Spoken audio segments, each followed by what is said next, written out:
जूना अखाड़े के महामंडलेश्वर स्वामी यतीन्द्रानंद गिरी ने कहा कि इस्लाम की उत्पत्ति इंसानों के द्वारा की गई।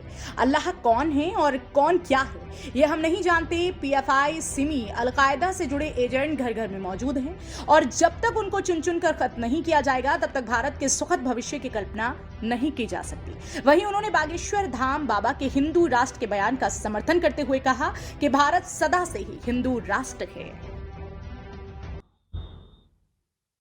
मदनी की बुद्धि पर हमको तरस आता है। ओम इस ब्रह्मांड का कारक है और इस्लाम इसको आए हुए अभी 1400 वर्ष हुए हैं और वह भी एक आदमी के द्वारा उसकी स्थापना हुई है। कौन अल्लाह है, कौन क्या है, हम नहीं जानते, लेकिन इस्लाम अपने आप में मानवता का भी धर्म नहीं है।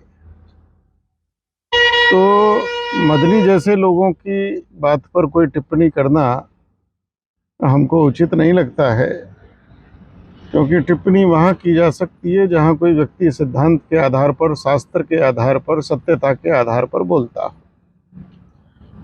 संभल में आज के समाचार पत्रों में है कि 2 लोगों को सजा हुई है जिनके संबंध अलकायदा से थे।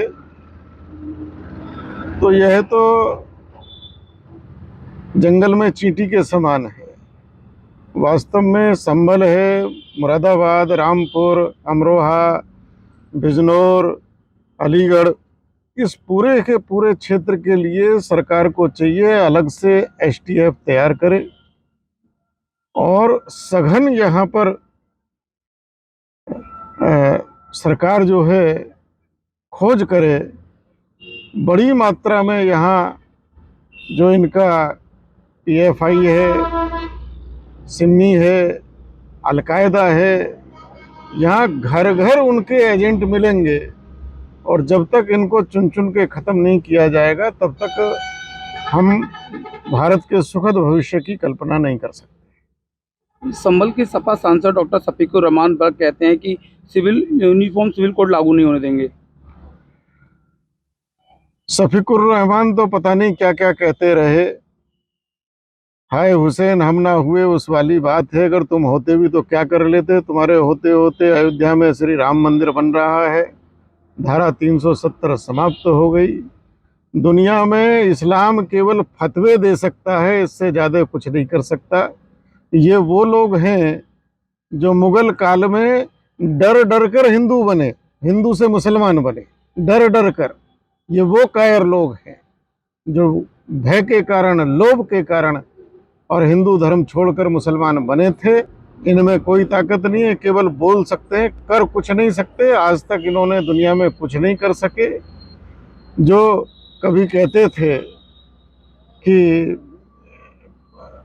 भूकंप आता है, अल्लाह मियाँ काफिरों को सजा देता है, अब इनके तुर्की में भूकंप आ रहा है, सीरिया में भूकंप आ रहा है। वहाँ कौन से काफिर इनके रह रहे हैं जिनको अल्लाह मियाँ दंड दे रहा है। इस्लाम को चाहिए वो संसार की और मानवता की सत्यता को स्वीकार करे और जो उनके यहाँ वितंडावाद कुरान या हदीस जिसमें भी लिखा गया है उसको एक किनारे करे। ये मेरी उनको एक सलाह है। बागेश्वर धाम के बाबा पंडित धीरेन्द्र शास्त्री भारत को हिंदू राष्ट्र बनाने की बात कह रहे हैं, उनके बयान को लेकर आप क्या कहेंगे? देखिए, भारत तो सदा से हिंदू राष्ट्र है, सनातन हिंदू राष्ट्र है। दुनिया में हिंदुओं का एक ही देश है जिसका नाम हिंदुस्तान है, भारत है। अगर बागेश्वर धाम कह रहे हैं, उनकी बात का पूरा समर्थन है। और ये बागेश्वर धाम नहीं, हमारी तो बहुत पहले से ये मांग है कि भारत का संविधान, भारत की राजनीतिक व्यवस्था, अर्थव्यवस्था, दंड व्यवस्था, सामाजिक व्यवस्था, सब कुछ सनातन हिंदू मूल्यों के अनुसार होनी चाहिए। संभल से फजल अहमद के साथ सतीश सिंह की रिपोर्ट, एक्सप्रेस न्यूज।